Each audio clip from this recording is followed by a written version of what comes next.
les damos la más cordial bienvenida a este simposio del día de hoy. Así, presento a nuestra invitada del día de hoy. Me refiero a la doctora Ofelia Mendoza Rojas. Ella es médico de adolescentes, es una de las primeras o pioneras en este rango. Ha sido adscrita ya hace algunos años al Hospital Infantil de México y quien abordará el tema de hoy, ¿sí? Que a nosotros nos parece de suma importancia, pubertad precoz. Doctora, muchas gracias por su profesionalismo, por su apoyo, sí, por su amistad. Adelante, bienvenida. Muchísimas gracias, doctor Alemán, y pues también muy buenos días y muchas gracias por la invitación y poder participar con ustedes con este tema de la pubertad precoz, que es algo importante que se pueda detectar a tiempo por lo que implica para el futuro de esa persona, ¿no? Que tenga esta patología. Entonces, pues bueno, es por eso que es un gran gusto que podamos estar en esta mañana y poder participar con ustedes también. Pues bueno, pues les comentaba esta patología, lo que implica en todos los aspectos, tanto en el aspecto físico, en el aspecto de funcionamiento, hasta en el aspecto emocional también, que tiene una gran repercusión el poder detectarla y darle un manejo a tiempo de lo que es la pubertad precoz. Para eso, para poder entender qué es la pubertad precoz, tenemos que tener ciertas bases, digamos, de conocer qué es la pubertad, cómo se va dando la pubertad realmente, ¿no? Tenemos que, como definición de pubertad, estaríamos hablando que son todos estos cambios neuroendocrinos que llevan a todo individuo a conseguir la madurez sexual, la capacidad de reproducirse, esto hablaríamos de la madurez sexual, y que además llevan en esta etapa la pubertad al final del crecimiento somático. Y estos dos puntos tan importantes que se llevan a cabo a través de la pubertad para el individuo es lo que puede darse mucha repercusión si no se lleva a cabo en los tiempos que debe de ser, en los tiempos naturales que debe de ser. Eh, Al hablar de que tiene una madurez sexual esa persona y que tiene la capacidad de reproducirse, es porque en el caso de las mujeres tienen ciclos ovulatorios regulares, ya producen óvulos y es capaz de poderse fertilizar ese óvulo, y porque los hombres ya producen espermatozoides en una forma o en una cantidad suficiente para poder fertilizar a cualquier óvulo que se le presente enfrente. Entonces, esto es lo que se lleva a cabo en términos generales de la pubertad. Eh, de por qué se debe de iniciar en ciertas edades es lo que todavía no se ha logrado definir muy bien, por qué no antes, por qué no después, de ahí el tema de pubertad precoz actualmente, pero sí se ha visto cómo se va desencadenando toda esta cascada de eventos que llevan a cabo la pubertad y que van a terminar en lo que decíamos en la diapositiva anterior, en la madurez sexual o en la capacidad de reproducción y en alcanzar la talla final. Entonces, sí se sabe que a nivel de lo que es el hipotálamo medio basal es en donde se van a ubicar estas neuronas que van a producirnos GNRH, que es la hormona liberadora de gonadotropinas.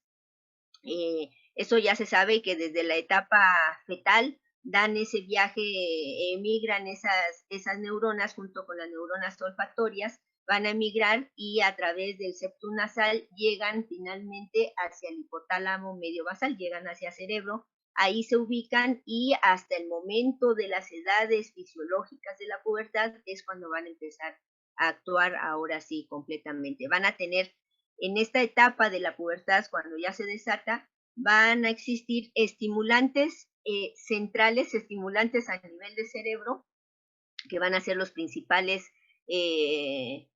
detonadores de que actúen ya o que empiecen a trabajar estas neuronas para producirnos GNRH, y dentro de esos tenemos a las quispeptinas y a los neuropéptidos. El neuropéptido B es el principal representante de esos neuropéptidos, y de las quispeptinas, la quis1 es el principal es el principal estimulante central que se tiene que actúa sobre estas neuronas y que nos hace que empiecen a trabajar y a producir GnRH a nivel del hipotálamo medio basal en el núcleo arcuato. De ahí ese GnRH va a salir a la circulación portal y va a llegar hacia hipófisis, hacia la zona de la hipófisis en donde va a estimular a las células que van a producirnos las hormonas de hormona luteinizante y hormona folículo estimulante, que son las hormonas gonadotrópicas. Finalmente, estas hormonas, ya que se están produciendo a nivel de lo que sería la hipófisis, ahora van a viajar hasta las gónadas. Si son hombres, va a ser los testículos; si son mujeres, van a ser los ovarios, y ahí los van a empezar a hacer trabajar a estas glándulas para que nos empiecen a producir su propio esteroide, que en el caso de las mujeres serían los estrógenos principalmente, y en un inicio lo que va a estarse produciendo en mayores cantidades. Ya después vendrá la progesterona también como producción de esos ovarios, y en el caso de los hombres sería a nivel de los testículos para que empiecen a producir la testosterona. Entonces, es esa manera como se va a ir dando precisamente el trabajo de esas neuronas a nivel del hipotálamo, que decíamos, para producir GnRH. Y ya hablamos de lo que serían los estimulantes centrales o los estimulantes a nivel del cerebro, que es la quispeptina y el neuropéptido B, pero también van a haber estimulantes periféricos, estimulantes que no están localizados precisamente en cerebro, sino en cualquier otra parte del cuerpo. Y dentro de esos estimulantes, el principal es la leptina, que como sabemos están ubicados en lo que la producción, en lo que son los adipocitos.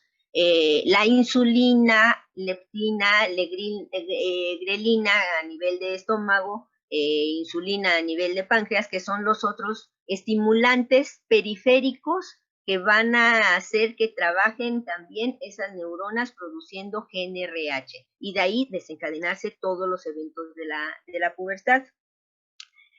Entonces, ya producido esa hormona luteinizante y folículo estimulante, como decíamos, a nivel de hipotálamo se secreta GnRH, va a hacer su acción sobre hipófisis, y la hipófisis nos va a producir hormona luteinizante, que en el caso de las mujeres va a estimular la ovulación y la conversión de ese folículo ovárico que ya fue ovulado y que va a dar paso a lo que sería el cuerpo lúteo. Y el caso de la folículo estimulante va a estar actuando sobre los folículos ováricos para poderlos hacer madurar. En el caso de los varones, también esa hormona luteinizante va a actuar sobre las células de Leydig para que éstas empiecen a trabajar y nos secreten desde allí testosterona. Y la folículo estimulante va a actuar, en el caso también de los varones, uniéndose a lo que son los receptores de las células de Sertoli para que se estimule la producción de espermatozoides. Y entonces, si se fijan, con esto se produce la ovulación y de ese otro lado se produce los espermatozoides, y ya se obtiene fisiológicamente la capacidad de reproducción. Eso es lo que está ocurriendo en lo que sería la pubertad en términos generales, en términos de lo que son los procesos o los eventos que se van dando. Si nosotros resumimos qué es lo que se produce o qué es lo que se hace en el organismo durante el tiempo de la pubertad, podríamos decir que son 3 eventos principales. Uno de ellos es el inicio, o sea, la modificación de la actividad de factores neurosecretores y hormonales, o sea, todo esto que dijimos, el que se desencadene GnRH, luteinizante, folículo estimulante, se vaya sobre las gónadas. Y cómo clínicamente nosotros podemos decir que ya empezó todo esto en un individuo, porque lo vamos a traducir clínicamente en ese crecimiento y maduración del aparato genital. Va a dar cambios, va a hacer que aparezcan los caracteres sexuales secundarios en ese organismo, y es una forma de darnos cuenta que ya empezó la pubertad. Un segundo evento que se está produciendo durante todo este tiempo de la pubertad es la modulación del crecimiento somático, el estirón puberal. Entonces, clínicamente nosotros nos damos cuenta que hay un crecimiento acelerado de ese sistema musculoesquelético, que ese individuo está creciendo, está estirando. Y además se está dando, que esto es algo también bien importante en la pubertad, se está dando la mineralización ósea.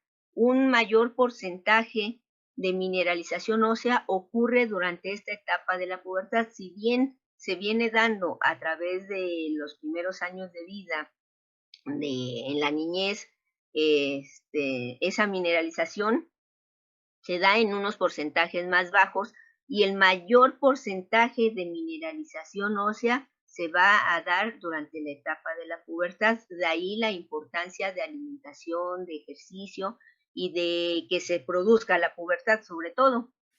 Entonces, ese es un segundo evento. Y un tercer evento que se produce durante todo el tiempo de la pubertad es el comienzo del desarrollo y la maduración de las glándulas sexuales. En este caso serían las gónadas, si son mujeres son los ovarios, si son hombres son los testículos. Entonces, aquí es donde ya se da en la pubertad, hasta este tiempo de la pubertad, la maduración de esas gónadas, la maduración de esos ovarios y de esos testículos.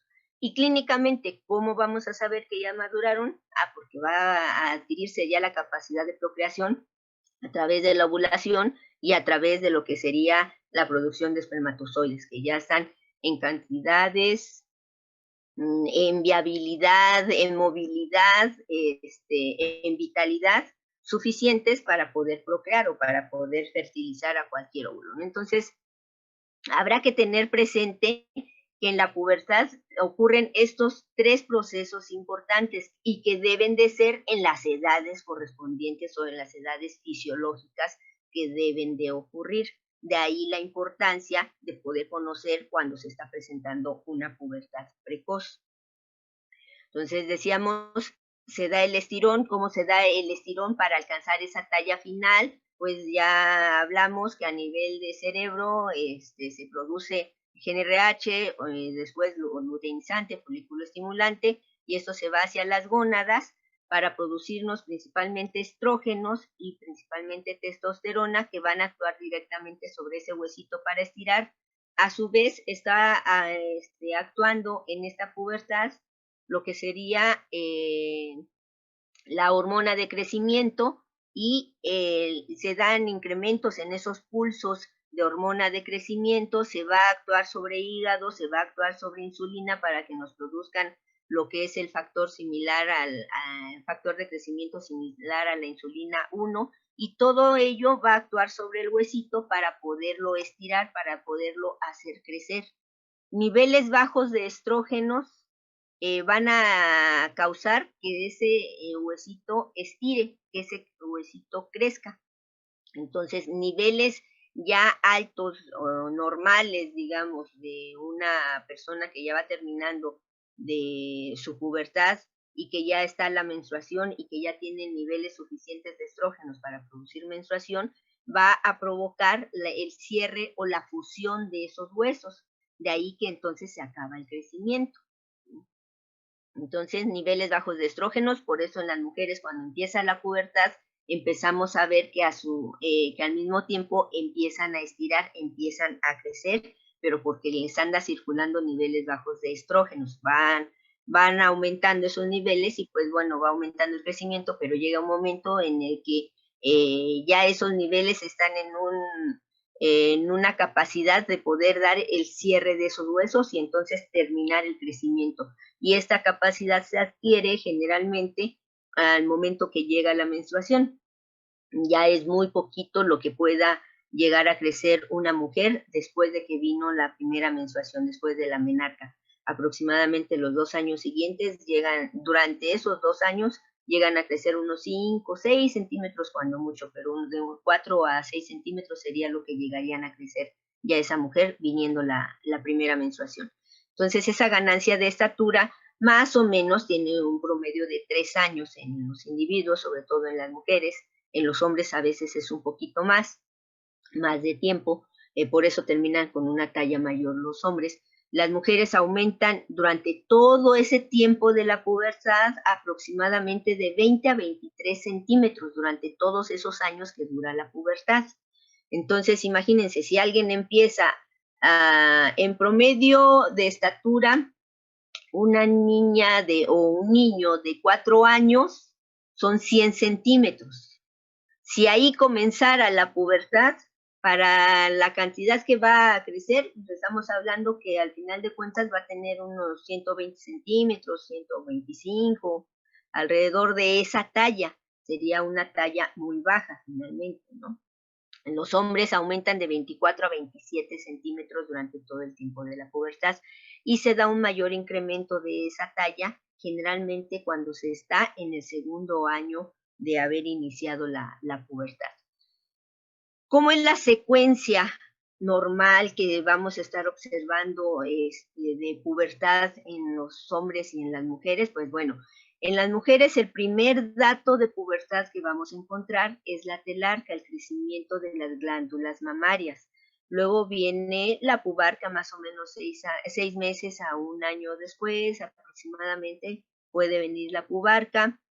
Durante este tiempo, ya dijimos, está aumentando el peso, está aumentando la talla, sobre todo, está estirando esa niña, hasta que se llega el momento de la menarca, que es más o menos son 2 años después de haber empezado la telarca, viene la primera menstruación. En ese tiempo es cuando se da el mayor estirón en esa niña, el mayor estirón en cuestión de talla, ¿no? Y más o menos 2 años después de que vino la primera menstruación, vienen los ciclos ovulatorios ya regulares y es capaz de reproducirse esa persona y ya es toda un organismo con unas capacidades de reproducción como cualquier adulto incluso. El hombre empieza, el primer dato de pubertad es el crecimiento de los testículos, el aumento del volumen testicular.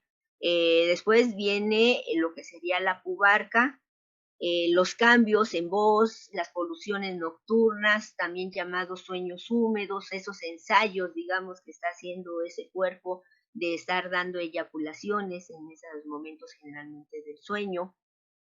Después de esto viene creciendo lentamente, pero ya después de esto es cuando empieza a dar o a ser más notorio lo que sería el incremento de peso, de talla, el incremento de la masa muscular, la modificación que se hace de masa muscular en los varones. Y finalmente viene lo que sería la espermatogénesis viable. En la espermatogénesis en donde ya esos espermatozoides ya son capaces de fertilizar a cualquier óvulo que se le presente enfrente. Nosotros como médicos, clínicamente, ¿cómo vamos a poder dar esa vigilancia de ese crecimiento, de ese desarrollo, de esa evolución que está teniendo la pubertad? Bueno, todavía en la actualidad son vigentes lo que sería la clasificación que hizo Tanner y Marshall en la década de los 60. Se mide en el caso de las mujeres lo que es el Tanner mamario y el Tanner púbico. Para lo que nos ocupa ahorita en cuestión de la pubertad precoz, sobre todo el Tanner mamario tiene un gran peso de poder ser medido. Sabemos bien que el Tanner mamario va del 1 al 5 en esta clasificación, en donde el 1 es la niña, que está parejita, que no hay desarrollo de glándula mamaria, que lo único que se puede llegar a palpar o a ver es como una papilita nada más que sería lo que corresponde al pezoncito, como hay una lentejita que está encimada nada más, es lo único que se debe de ver y de sentir. De ahí en fuera, abajo no debe de existir ningún bultito. Cuando ya empieza el desarrollo de glándula mamaria, es porque ya entra al Tanner 2 mamario, y esto significa que la glándula ya empezó a crecer y entonces abajo de esa lentejita que decíamos, esa papilita que corresponde al pezón, ya se empieza a sentir una bolita, ya se empieza a sentir una masita pequeñita como chicharito, empieza a sentirse e incluso se alcanza a ver que ya tiene ese aumento de volumen, esa glándula mamaria, y eso nos está hablando que ya comenzó la pubertad en esa persona. Ese es el Tanner 2. El Tanner 3 es de que sigue creciendo la glandulita mamaria y además de ese chipotito que alcanzamos a ver y que logra dar lo que sería el botón mamario, areola y pezón empiezan a engordar o empieza a verse ese bultito, atrás viene otro bultito empujándolo, un bultito pequeño empujándolo. Ese es el Tanner mamario 3. El Tanner mamario 4 sigue creciendo la glándula mamaria y ahora ya ese bultito ya se hace más ancho y ya es más evidente y se pueden alcanzar tres bultitos. El grande que viene atrás, luego viene la areola como si estuviera hinchadita y luego viene el pezón. Esos son los 3 bultitos que nosotros alcanzamos a ver en el Tanner 4, en donde esa glándula mamaria ya está más amplia, más ancha, ya está abarcando más parte de lo que sería el tórax o el hemitórax. Y el Tanner mamario 5, ese es el de la adulta, considerado el de la adulta, porque ya la areola ya no está como hinchada, sino ahora ya es como una mancha que forma parte de la misma glándula mamaria, del mismo bulto que venía hasta abajo, ahora ya forma parte de ese bultito y ya nada más puede estar sobresaliendo lo que es el pezón e incluso puede haber erecciones del pezón y pues notarse la salida de ese pezoncito, ¿no? Entonces, si nosotros lo vemos de perfil en ese Tanner mamario 5, a esa muchachita, pues ya podemos observar que hay un surco que está formando la glándula mamaria con lo que sería el tórax. Generalmente, la primera menstruación o la menarca va a ocurrir a finales de Tanner mamario 3 y principios de Tanner mamario 4. Entonces, a veces en la literatura no lo describen más hacia el Tanner mamario 4 como presentación ya de menstruación o que la mujer ya debe de estar presentando menstruación. Entonces, cuando uno clínicamente ve que ya está ese desarrollo de glándula mamaria avanzado en ese Tanner 4, ya sabemos que pronto va a venir esa menstruación, ¿no? Esa primera menstruación ya está por llegar. En el caso de los hombres, se mide el Tanner de genitales y el Tanner púbico. Igual, la clasificación va del 1 al 5 en el caso de estos Tanner de genitales, en donde el 1 es el de niño, en el que incluso si uno ve los genitales de un niño, la piel es de la misma coloración que el resto del cuerpo. O sea, no se observan por lo regular cambios de coloración ni nada en esa parte de escroto, de pene, todo está del mismo colorcito. Y eso es el de niño. El Tanner, cuando ya comienza la pubertad, es porque ya empezó el aumento del volumen testicular. Y entonces uno se puede dar cuenta porque ya empiezan a crecer esos testículos, ya no son los testículos de niño, ya empieza a cambiar la coloración del escroto, se vuelve en un inicio como si fuera más delgadita la piel y por lo tanto se ve medio rojizo esa zona, para que posteriormente se vaya oscureciendo conforme va avanzando el Tanner. Se va oscureciendo y entonces esto hace que además se vaya arrugando y por lo tanto va cambiando ya esa coloración de esa piel y van incrementando el volumen testicular. Ese es el Tanner de genitales 2 y que nos está hablando que esa persona ya empezó su pubertad. Nosotros medimos con algo que se llama orquidómetro. El que es más práctico y que nosotros utilizamos en el servicio es el orquidómetro de Prader. Existen otros orquidómetros, pero nosotros utilizamos que es el orquidómetro de Prader, en donde vienen para hacer comparativo el volumen de los testículos con el volumen que vienen en cada uno de estos ovalitos y que en el caso de los niños o de ser niño deben de estar en el volumen 1. Los volúmenes que tienen este orquidómetro es el volumen 1, el volumen 2, 3, luego se salta al 4, 5, 6, 8, 10, 12, 15, 20 y 25, que corresponde al de adulto. Entonces los niños deben de estar del 1 al 3, su volumen testicular, eso está dado en centímetros cúbicos. Entonces del 1 al 3 son volúmenes normales que corresponden al Tanner 1 y que corresponden a los niños.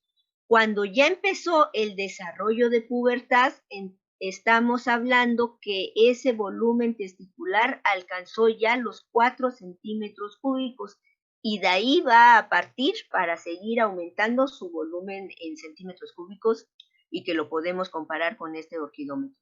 Entonces, poco a poquito va a ir aumentando esos volúmenes hasta que llega al Tanner 5, en donde alcanza un volumen de 25 centímetros cúbicos y que eso es lo normal de volumen en testículos. Si llega a presentarse un volumen mayor, entonces habrá que sospechar en el caso de los adolescentes de cáncer testicular, porque no va a ser normal que tenga mayor volumen, ¿no? Y el cáncer testicular aparece de adolescente para arriba, entre los 15 y 35 años de edad, son las edades en donde se puede presentar el cáncer testicular y que es algo que nosotros también debemos de enseñarles a nuestros jóvenes a hacer la autoexploración testicular para poder detectar a tiempo también esa patología que muchas de las veces llegan ya en forma tardía a una revisión médica y pues la ayuda ya tiende a ser mínima que se les pueda proporcionar. Entonces, esto es como un apartado nada más en cuestión de adolescentes, ¿sí? Y es el hecho de que al momento que adquieren un volumen de 4 centímetros cúbicos, decíamos, entonces significa que ya empezó la pubertad en esa persona. Siguen aumentando lo que es el volumen testicular y en el Tanner 3, además de aumentar el volumen testicular, aquí empieza a alargarse el pene, a crecer en este Tanner 3 el pene en longitud. Posteriormente sigue creciendo ahora genitales con respecto a testículos y pene y van a seguir creciendo para llegar al Tanner 4, en donde este pene ya no nada más creció en longitud, sino aquí va a crecer en lo que sería el grosor. Y finalmente lo que es el Tanner 5, pues ya alcanzan todas las características de adulto al llegar al Tanner 5. Si se fijan, si hay prepucio en el Tanner 4, que va creciendo el grosor, todavía la parte final de lo que sería el prepucio no alcanza a rellenarse, digámoslo de esa manera. A diferencia de cuando ya llegó al Tanner 5, en donde incluso el glande puede sobresalir de lo que es ese prepucio por su tamaño que ya tiene, que corresponde al de adulto. Entonces, ¿cuál es el intervalo normal para que ocurran todos estos cambios en el individuo y puedan adquirir esa capacidad de adulto que tiene cualquier adulto en edad fértil? Pues bueno, en el caso de las niñas, el rango de edad va de los 8 a los 16 años de edad. Esta es la parte de edad normal considerado fisiológico, aunque pueda tener ciertas variantes en cuestión de meses en un momento dado por situaciones raciales, incluso pueda darse esas diferencias, pero bueno, hoy por hoy todavía sigue considerado que a partir de los 8 años de edad es normal que pueda uno empezar a ver cambios de pubertad en el caso de las mujeres. Es de los 8 a los 13 años, cualquiera de esas edades se puede comenzar a ver cambios de pubertad. En el caso de llegar a los 13 años una mujer y no tener ningún cambio de pubertad, pues también va a ser motivo de estudio para saber qué es lo que está ocurriendo, si hay un retraso constitucional o hay alguna patología que va a impedir que se produzca lo que es la pubertad como tal. Y en el caso de los niños, estamos hablando de los 9 a los 14 años de edad. Ese es lo normal para que en cualquiera de esas edades pueda comenzar a darse los cambios de pubertad.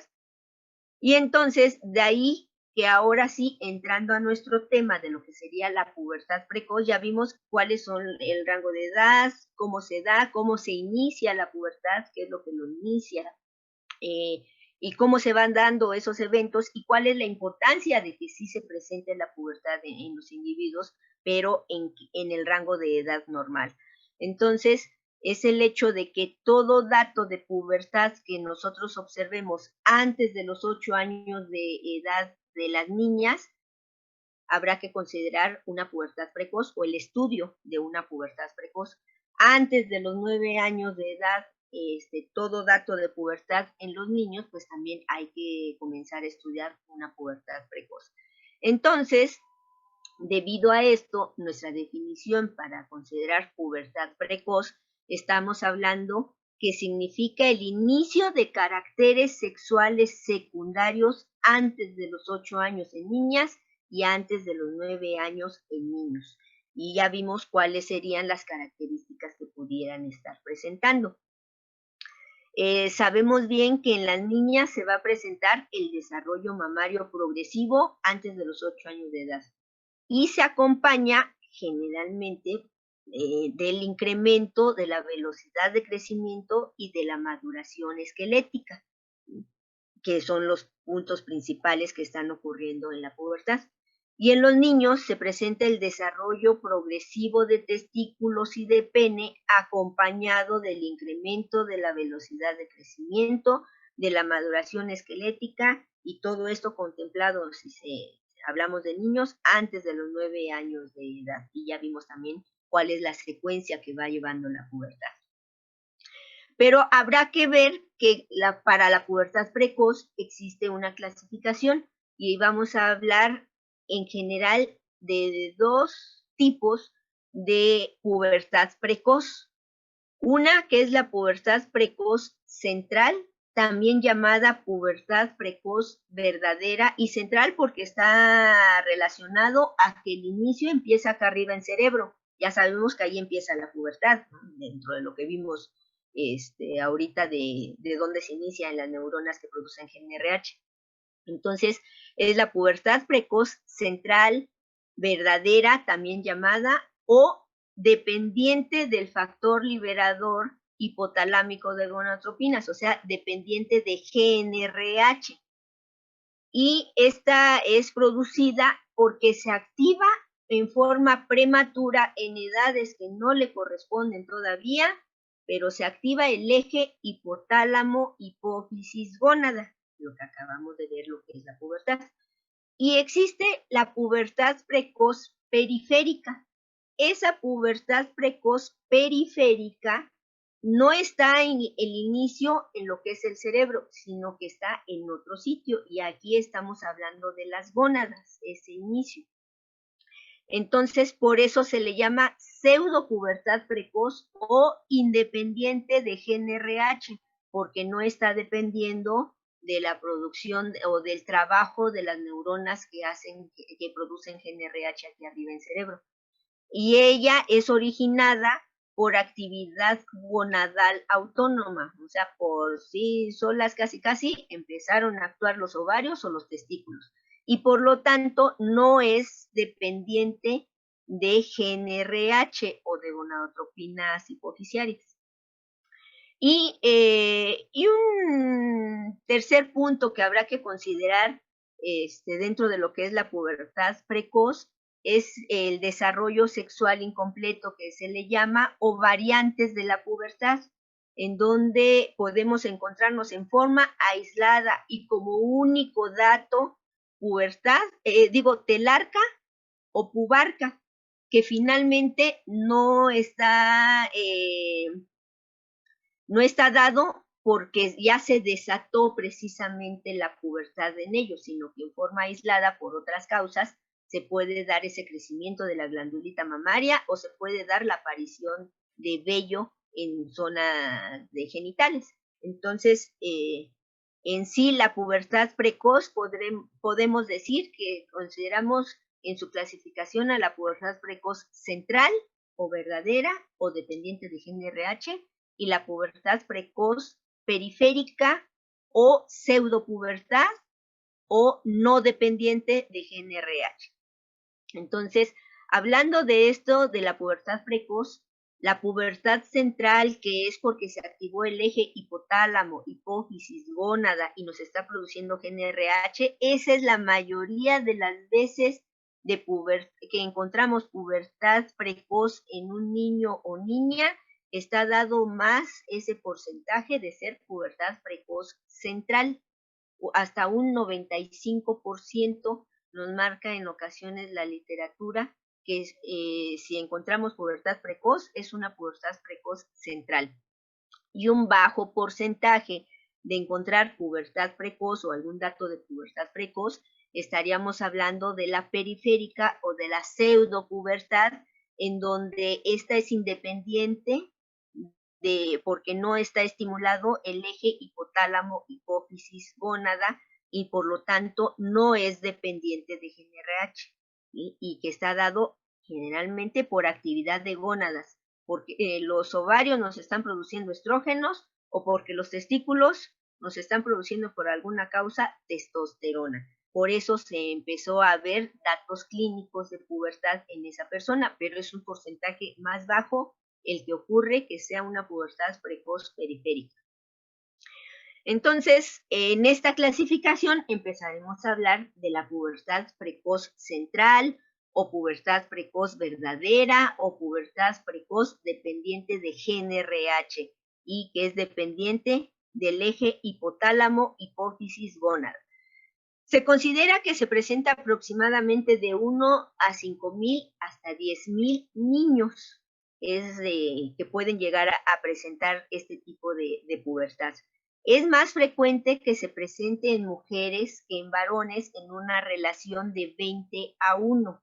Entonces, si se fijan, pues las mujeres son más propensas a que puedan presentar la pubertad precoz central. Y está considerado como su origen dado por la reactivación prematura de esa actividad pulsátil de GnRH a nivel de hipotálamo. Y puede ser que tenga una progresión lenta. Si es así, pues va a haber un menor compromiso de talla final, pero esos son lo menos de los casos. La mayoría de las veces ocurre una progresión de la pubertad en una forma rápida. Entonces hay una aceleración acentuada de esa edad ósea, los huesitos, la maduración esquelética, pues empieza a avanzar en forma importante y aquí sí va a haber una gran afectación de la talla final. Ya lo decíamos, si empiezan a los 4 años, que el promedio es alcanzar 100 centímetros, normalmente se alcanzan 100 centímetros al año, pues alcanzar 20 centímetros más porque ya se nos presentó la pubertad es alcanzar una talla de 120. Imagínense a una mujer con una estatura de 120 centímetros, ¿no? Y que ya no hay para dónde crecer porque se cierran los huesitos, se fusionan y ya no hay para dónde crecerle hacia arriba. Bueno, hacia los lados sí, pero hacia arriba no.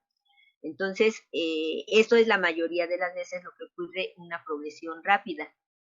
Y puede darse también una pubertad precoz central secundaria a una pubertad precoz periférica. O sea, pudo haber empezado como periférica y de pronto por tanta estimulación de recibir ese organismo se hace más sensible ese organismo y se desata una pubertad precoz central y ya gira totalmente esa forma pues de presentación de pubertad precoz, ¿no?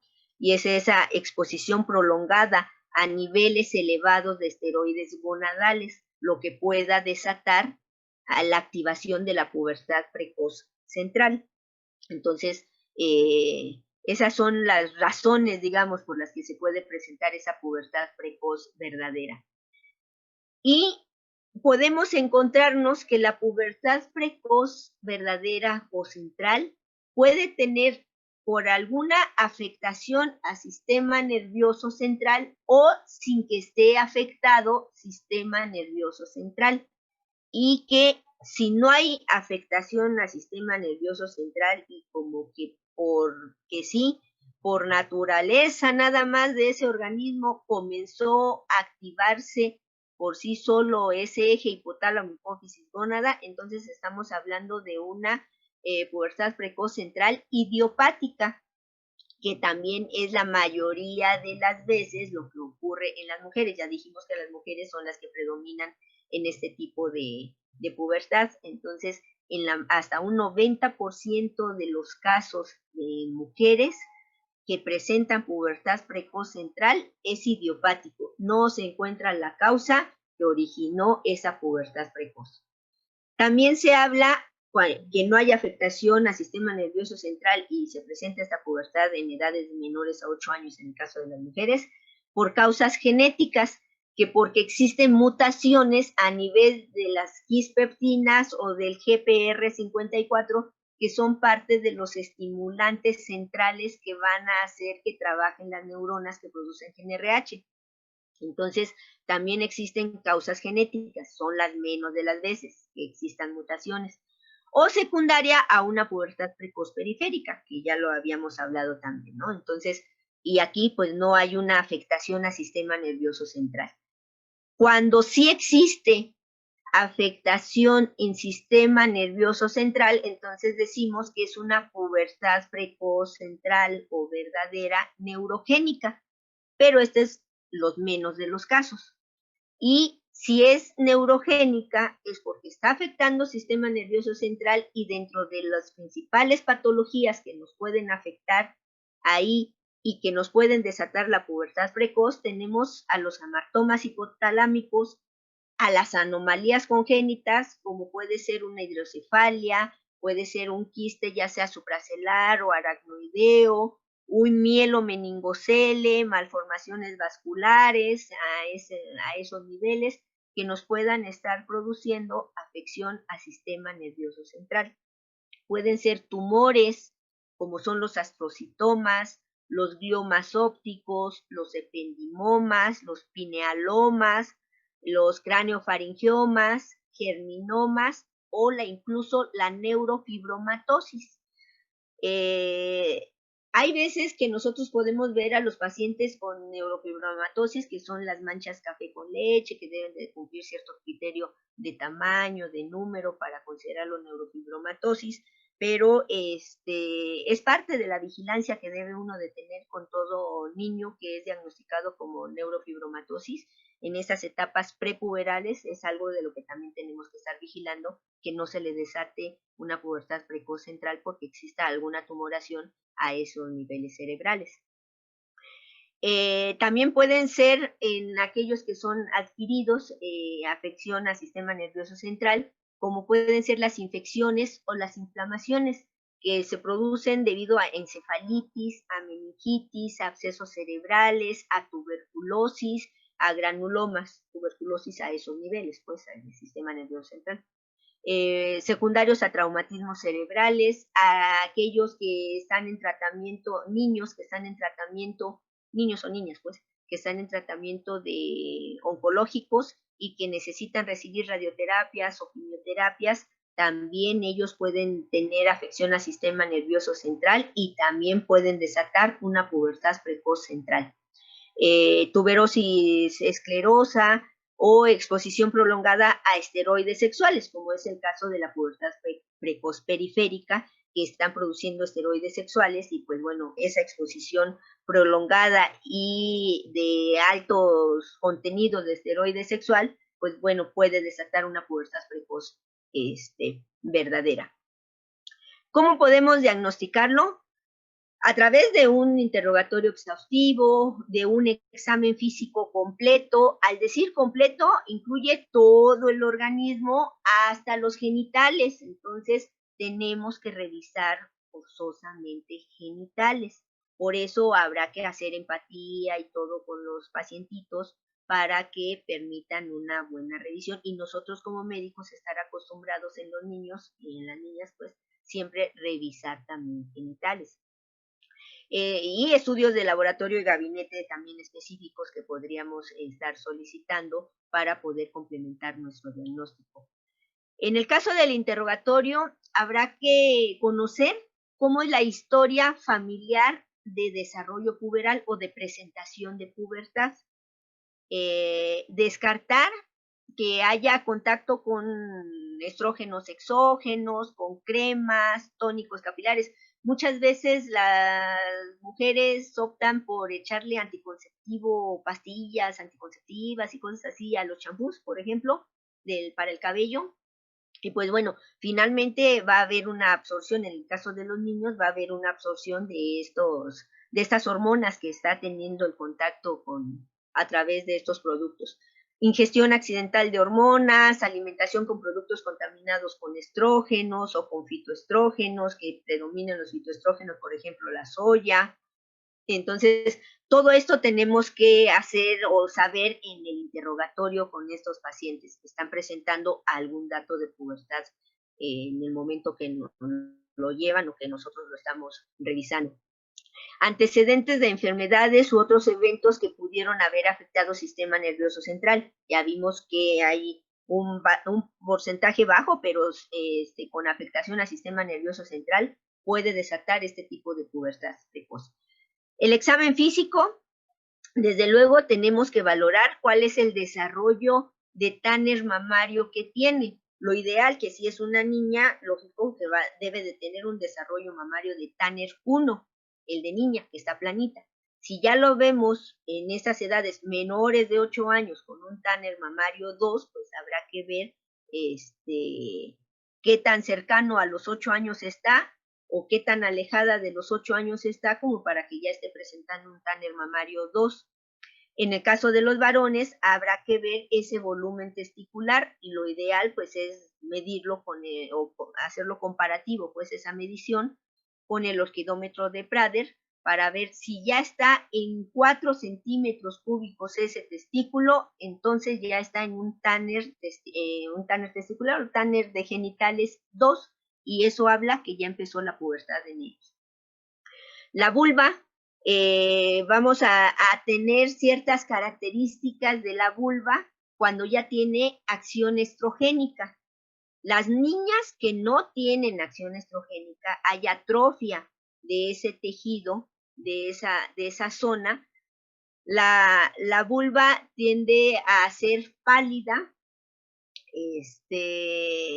de un color, cuando ya hay datos de estrógenos ahí, se tiende a ser pálida. El himen se encuentra engrosado, se observa ya engrosado y puede uno observar un poquito de flujito, así ligeramente blanquizco o como si fuera atolito, algunas veces de espeso, según sea la etapa de acción estrogénica en la que esté. Eso es lo que nos podríamos encontrar en una niña que ya tiene datos de pubertad, pero si es menor de 8 años, no debe de estar en esas condiciones la vulva. Al momento en que nosotros separamos los labios, nos vamos a encontrar con una vulva. En el caso de niñas que están en esta etapa, lo normal es encontrar una vulva de color medio rojizo, y esto es porque como hay atrofia de esa mucosa, se logran ver los vasitos de allá abajo, los vasitos sanguíneos, y eso dan una tonalidad rojita. Que es diferente encontrar rojo allá adentro a nivel de la vulva que encontrar rojo afuera a nivel de los labios. Si encontramos rojo a nivel de los labios, entonces es una vulvitis lo que estamos viendo, ¿sí? Afuera de los labios, ahí debe de ser coloración de la piel, una coloración normal, no debe de estar rojizo, pues significa que está rosadita.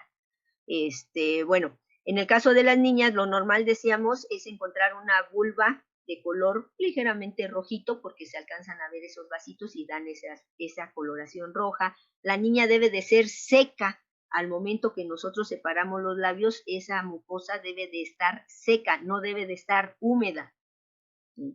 El hecho de que esté húmedo, o bien hay actividad de estrógenos, o bien no se secó bien después de orinar y pues dejó restos de orina ahí en ese sitio, ¿no? Entonces, la niña debe de ser seca, igual que sucede con la mujer menopáusica, porque ya no hay estrógenos.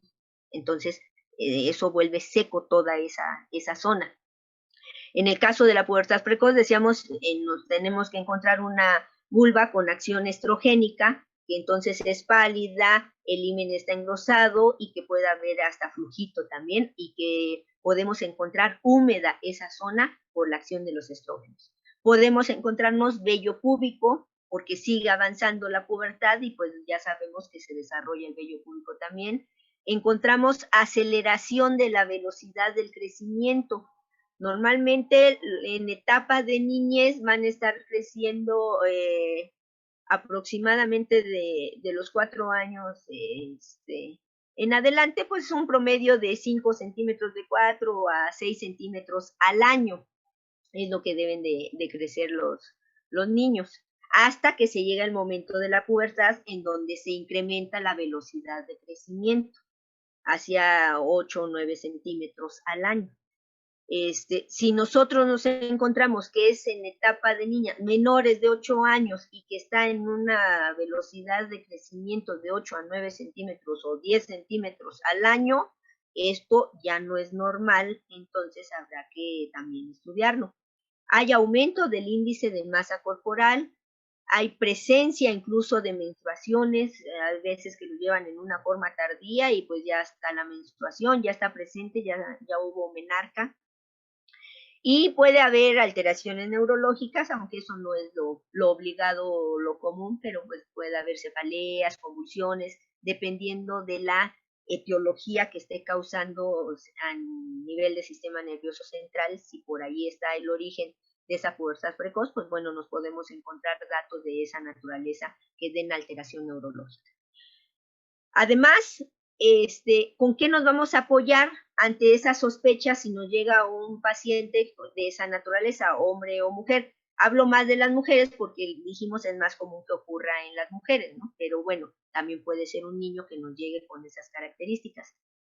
Entonces, nos tenemos que apoyar en ciertos estudios de laboratorio y de gabinete, y si nosotros recordamos esos 3 procesos que ocurren en la pubertad, con eso también nos podemos ir guiando para dar el estudio o hacer el diagnóstico de una pubertad precoz, en este caso la central o verdadera, que es la que nos ocupa en un inicio. Entonces tenemos que ver qué niveles de estradiol sérico tiene esa niña o qué niveles de testosterona sérica tiene ese niño, en ese caso, si se trata de varón. En el caso de las niñas, una citología vaginal también, o sea, un papanicolau de esa zona de la vaginita, para conocer el grado estrogénico que tiene la niña. Desde luego no vamos a poner un espejo, pero sí se puede hacer esa parte, pues, de vaginita, esa parte final de la vaginita, para poder hacer el Papa Nicolau, que esa es la tinción del Papa Nicolau, como se realiza, y para conocer ese grado estrogénico, que en el caso ya de la mujer puber, de la mujer que ya tiene actividad por pubertad, nos vamos a encontrar que tiene células superficiales, células intermedias y células basales. Las niñas tienen células basales nada más y células intermedias, algunas células intermedias. No tienen células superficiales en un Papa Nicolau, pero aquellas que ya comenzó la pubertad sí ya tienen células superficiales. Entonces es otro dato más que tenemos de apoyo para estar considerando que ya hay actividad estrogénica.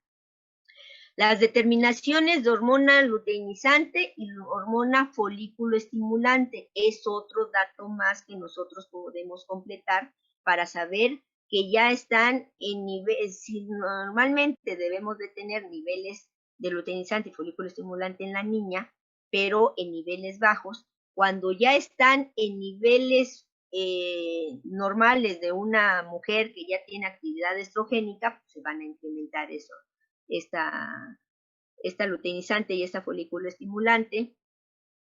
Y y pues bueno, esto nos estaría hablando que ya hay un estímulo allá arriba a nivel del cerebro que las está haciendo trabajar a esas células para que nos produzcan luteinizante y folículo estimulante. La edad ósea, que también es otro, ya dijimos, se va dando la maduración esquelética, entonces la edad ósea se va incrementando. Tener un incremento de edad ósea más allá de 2 desviaciones estándar, ya nos estaría hablando que esto está acelerando y que esto se debe pues a esa pubertad que se está presentando. Un ultrasonido pélvico de esos genitales internos debieran de estar en tamaño niña o en tamaño niño. ¿Sí? Sin embargo, el encontrar un aumento del volumen ovárico, esto que ya nos vaya rebasando los 3 centímetros cúbicos el ovario, ya no es tamaño niña. Y la niña debe de tener entre 1 o 2 centímetros cúbicos, según la etapa de niñez, primeras etapas, segundas etapas de niñez. Pero bueno, si ya nos rebasan los 3 centímetros cúbicos, ya estaríamos hablando que hay un incremento de ese volumen ovárico. El útero igual va más o menos teniendo unos, en cuestión de centímetros, 2, 3 centímetros lo normal en las niñas. Si ya nos rebasa esos tamaños de longitud, pues también ya está creciendo ese útero. Y la presencia de endometrio también nos está hablando que ya hay actividad hormonal que está provocando el crecimiento del endometrio. Las niñas no tienen todavía presencia de endometrio. Si acaso es lineal y no se alcanza a medir 1 milímetro, cuando mucho, pero de ahí para abajo, por eso es de que se habla que no hay presencia de endometrio en niños. Y la tomografía, según sea el caso y según vaya orientando lo que también nos arrojó el interrogatorio, habrá que ver si hay necesidad de tomografía o incluso de resonancia magnética a nivel de cerebro para ver si hay alguna afectación, alguna tumoración, algo que nos esté activando a la presencia de pubertad precoz. Y el diagnóstico definitivo, pues desde luego que es documentar la activación del eje hipotálamo-hipófisis-gónada. Y esto sería a través de saber en una forma indirecta si ya hay GnRH produciéndose en cantidades suficientes para estimular hormona luteinizante. Y entonces, en esa determinación de hormona luteinizante, si rebasa los 0.6 unidades por litro, ya hablaríamos de que está presente la activación de ese eje. O bien, algunas ocasiones, los endocrinólogos, que son generalmente quienes hacen este paso de comprobación del diagnóstico de la pubertad precoz, dando estimulación con análogos de GnRH. En dosis única aplican, el más común es el acetato de leuprolide, y en dosis única lo aplican 3.75 miligramos.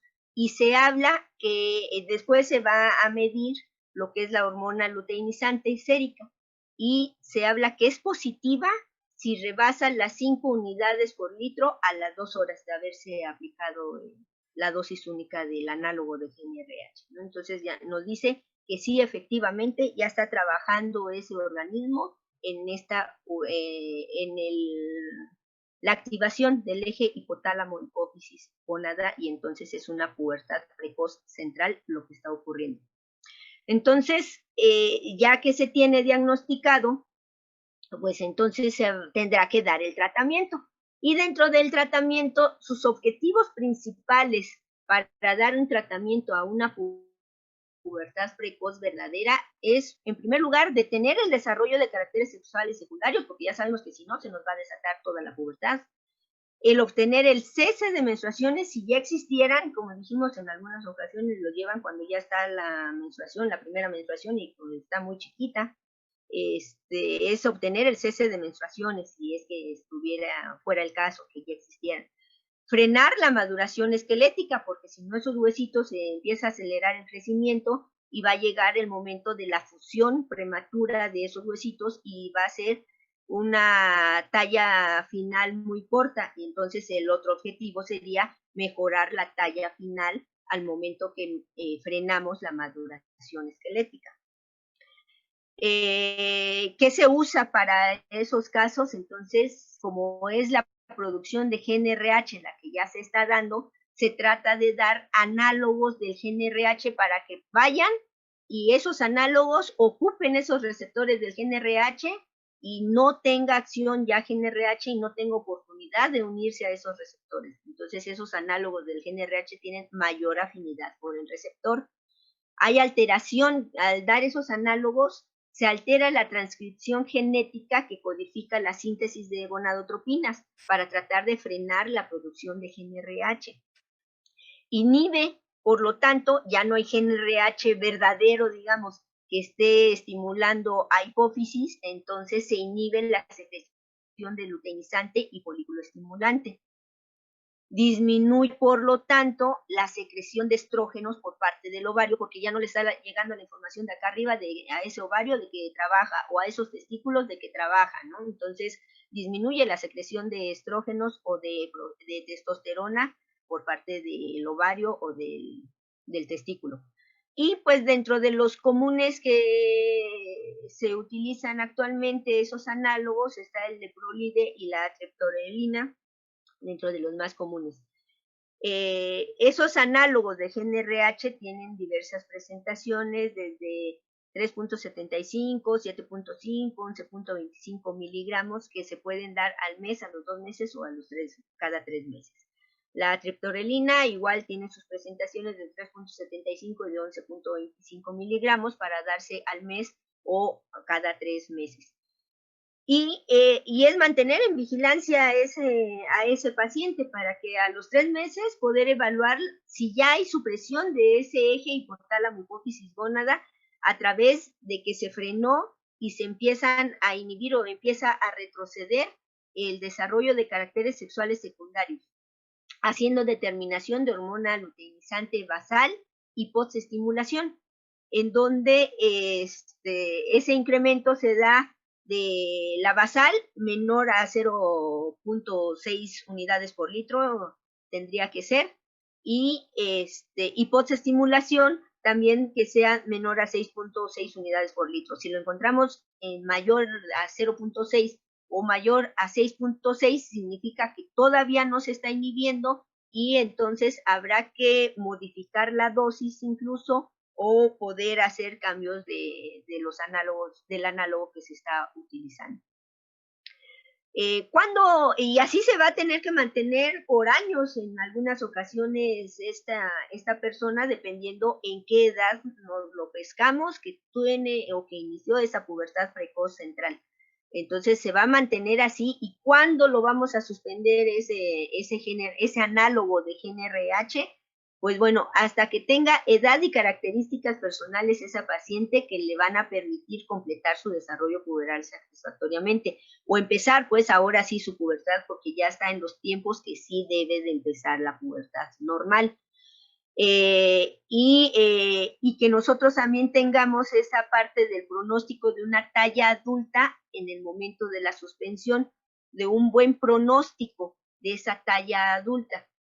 Se considera que aproximadamente cuando la edad cronológica llega a los 11 años, entre los 10, 11 años, se pueda suspender ya lo que es ese análogo y que el paciente tenga aproximadamente una edad ósea de 12 años en niñas y 14 años en niños, ¿no? Porque ya de ahí en adelante, como ahorita está inhibida esa pubertad, entonces ya al momento que nosotros suspendemos el análogo, meses posteriores ya va a empezar a actuar ahora sí el desarrollo de pubertad y va otra vez a desatarse como si fuera el inicio de una pubertad normal. Entonces se va a empezar a desatar el crecimiento, el estirón al final de cuentas, y puedan alcanzar una buena talla final adulta. Se debe de seguir manteniendo en vigilancia a pesar de decir, pues ya se le quitó el análogo de GNRH y ya empezó su pubertad por sí sola. Aún así se le debe de seguir vigilando a ese paciente, porque en el caso de las mujeres hay posibilidad de que desarrollen síndrome de ovario poliquístico durante la etapa de la adolescencia con ese antecedente que tuvieron. Porque se empieza a dar una hipersecreción de hormona luteinizante y esto predispone a que exista un hiperandrogenismo y que exista una anovulación permanente. Entonces, por esa razón es por lo que se debe de seguir manteniendo en vigilancia en el caso de las mujeres, y en el niño pues también el hecho de poder seguir manteniendo en vigilancia que se vaya dando en forma adecuada lo que es el desarrollo de pubertad en ellos. Entonces, pasando, eso fue lo que es la pubertad precoz central o pubertad precoz verdadera. Decíamos, existe la otra que es la pubertad precoz periférica. Ella, dijimos, es debido a producción de esteroides sexuales a nivel de suprarrenales o de gónadas, que son las que están actuando. A nivel de cerebro no está actuando para producirse o desatarse la activación del eje hipotálamo hipófisis gónada. Eso no está desatado, nada más está activado a nivel de gónadas o a nivel de suprarrenales.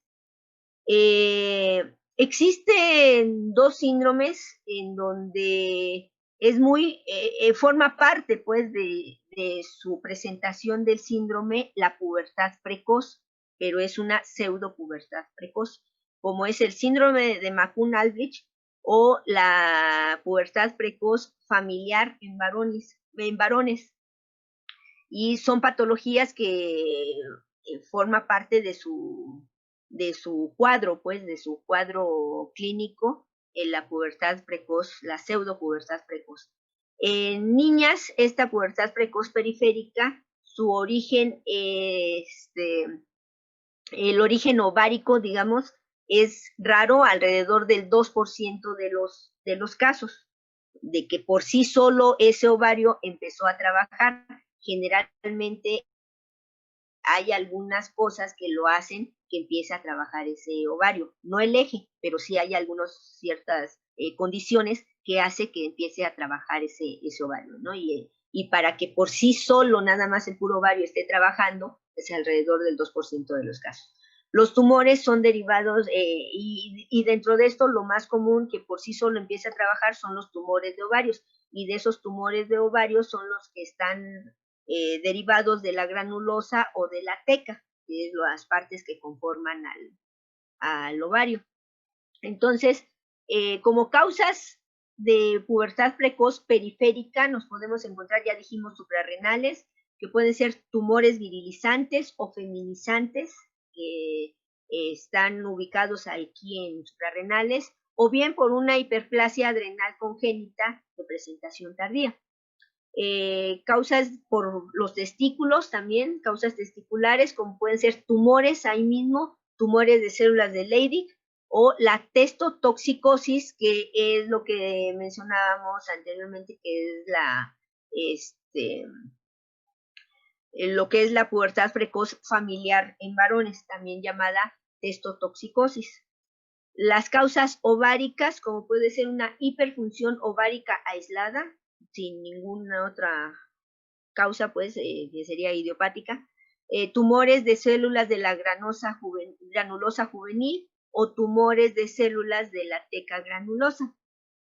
Y otras causas que pueden causarnos la pubertad precoz periférica están los tumores secretores de gonadotropina coriónica, el síndrome de McCune-Aldrich, el síndrome de Peutz-Jeghers y la administración de esteroides exógenos. Si por alguna razón se tiene que administrar esteroides exógenos, pues bueno, pueden desatarnos la pubertad precoz periférica o pseudopubertad. El diagnóstico de esta pseudopubertad periférica se va a dar en el varón. Vamos a encontrar crecimiento testicular, pero generalmente es un crecimiento testicular asimétrico. Vamos a encontrar que no hay una relación tan apropiada o hay una mala correlación entre el desarrollo de testículos y los niveles de testosterona. Y además hay una marcada activación de células de Leydig secretoras de testosterona. Generalmente esta pubertad precoz periférica tiende a ocurrir un poquito más también en lo que serían los varones. En las niñas, para poder hacer ese diagnóstico de pubertad precoz periférica, porque nos estamos encontrando algunos datos de pubertad, y estos datos generalmente están más relacionados incluso a pubarcas, sí puede haber telarcas, pero más hacia pubarcas. Entonces tenemos que apoyarnos con lo que sería ultrasonidos pélvicos, en donde si observamos crecimiento de útero en longitud más allá de 3 centímetros de longitud, ese útero, pues bueno, podemos considerar que está creciendo y que no sería el tamaño normal de niña que nos debemos de encontrar, y que algo está sucediendo ahí adentro a ese nivel que está provocando esos cambios o esa elongación del útero, ese crecimiento del útero. Y hay aumento también del volumen ovárico e incluso presencia de quistes nos podemos encontrar en ese ultrasonido pélvico que nosotros solicitamos, ¿sí?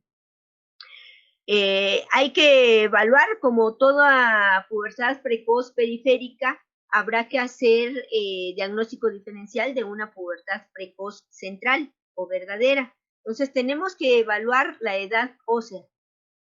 Generalmente en la pubertad precoz periférica no hay cambios como tales o tan evidentes, tan marcados en la edad ósea. Puede estar normal o ligeramente aumentada esa edad ósea, a diferencia de lo que sería la pubertad precoz central, que ahí sí vamos a encontrar una diferencia marcada, una edad ósea acelerada. Tenemos que ver cómo están los niveles séricos de hormona luteinizante. Ya vimos cuáles serían los niveles normales y los niveles que se encuentran cuando ya está desatada la pubertad. Y generalmente acá, pues también no va a haber un incremento considerable o un incremento de hormona luteinizante porque no proviene de hipófisis, de hipotálamo y de hipófisis, esta activación que se está dando de la gónada. Un ultrasonido gonadal y ultrasonido abdominal para ver si encontramos algún otro tipo de alteraciones, medir cómo están las gónadas, de qué volumen están los testículos, de qué volumen están los ovarios, de qué tamaño o longitud está ese útero. Y si encontramos algunas otras alteraciones, por ejemplo, a nivel de suprarrenales, que encontremos tumoraciones o alguna otra cosa más que nos pueda dar la explicación que eso está activando a la gónada. Y decíamos que si se trata del caso del síndrome de McCune-Aldrich, que va con la triada de manchas, café con leche, displasia fibrosa, pubertad precoz, o pseudo pubertad precoz, esa es la triada del síndrome de McCune-Aldrich, pues entonces es realizar la gamografía para diagnosticar esa displasia fibrosa poliostótica, es lo que actualmente utilizan más que las radiografías que se usaban anteriormente para poder detectar esa displasia fibrosa. Y pues bueno, el tratamiento de la pubertad precoz periférica va a estar dado en primer lugar de la resolución de la causa, ¿no? de qué es lo que lo está originando. Y entonces puede enfocarse en un tratamiento quirúrgico, porque a lo mejor hay necesidad de la extirpación de un tumor ovárico o de un tumor testicular o de un tumor a nivel de suprarrenales o un tumor que nos esté produciendo hormona gonadotrópica. Entonces, el hecho de que si hay una tumoración, el tratamiento en ese caso sería un tratamiento quirúrgico. Tratamiento médico, dependiendo de la causa, si es una hiperplasia suprarrenal congénita, pues estaremos dando hidrocortisona en su presentación tardía que tenga esa hiperplasia suprarrenal, o bien el hecho de encontrarnos con afectaciones malignas a nivel de suprarrenales y que esto la está haciendo trabajar en exceso, pues entonces va a requerir de quimioterapias también por parte de oncología, en el sentido de poder diagnosticar esas tumoraciones malignas suprarrenales. Y sintomático, con la intención de poder reducir o inhibir la producción de esteroides sexuales o de bloquear pues la acción en el órgano blanco, ¿no? Entonces, existen algunos medicamentos que puedan estarnos ayudando a inhibir esos esteroides sexuales o a bloquear su acción. En el caso del síndrome de McCune-Aldrich, generalmente se les dan inhibidores de aromatasa, moduladores de receptores de estrógenos y en ocasiones análogos de GnRH como para que pueda aplacarse toda esta actividad.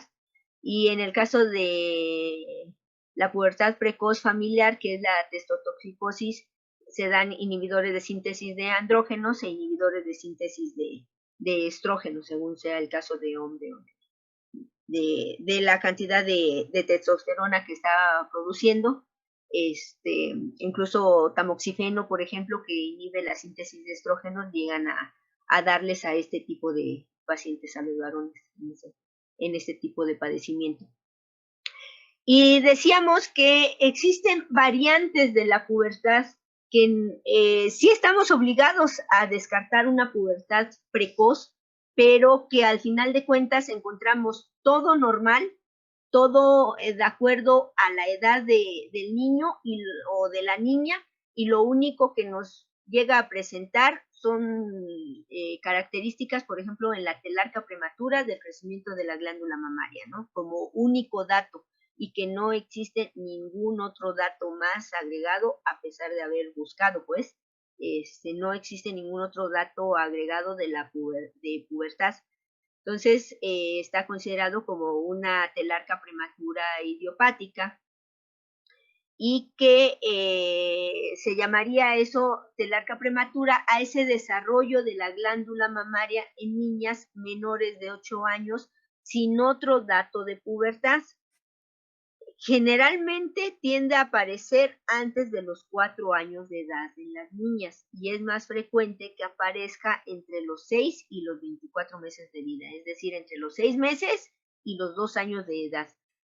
Y son esas niñas que a veces las llevan a revisión porque dicen, es que pues yo veo que le están creciendo los pechitos.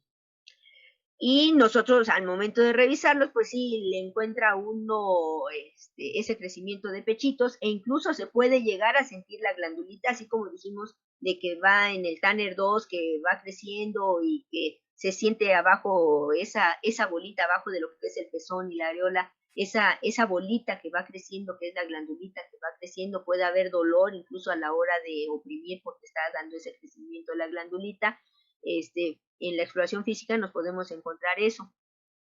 Normalmente, y una tercera parte de estas niñas que presentan esa telarca prematura evolucionan espontáneamente, da un regreso en forma espontánea. Aproximadamente la mitad se mantiene así igual, sin ningún cambio en el crecimiento de la glandulita mamaria, y un 10% son que pueden evolucionar a una pubertad precoz central. Después de haber sido una telarca prematura, puedan evolucionar a una pubertad precoz central. Entonces, de ahí que debe uno de mantener en vigilancia a esa niña. Hay veces que aparece siendo menores de 1 año ese crecimiento de la glándula mamaria, y que, como sabemos, la vigilancia de los niños debe de ser en el primer año de vida cada mes, para poder ir viendo pues cómo va cambiando en peso, talla, perímetro cefálico y qué otras características más pueden llegar a presentarse.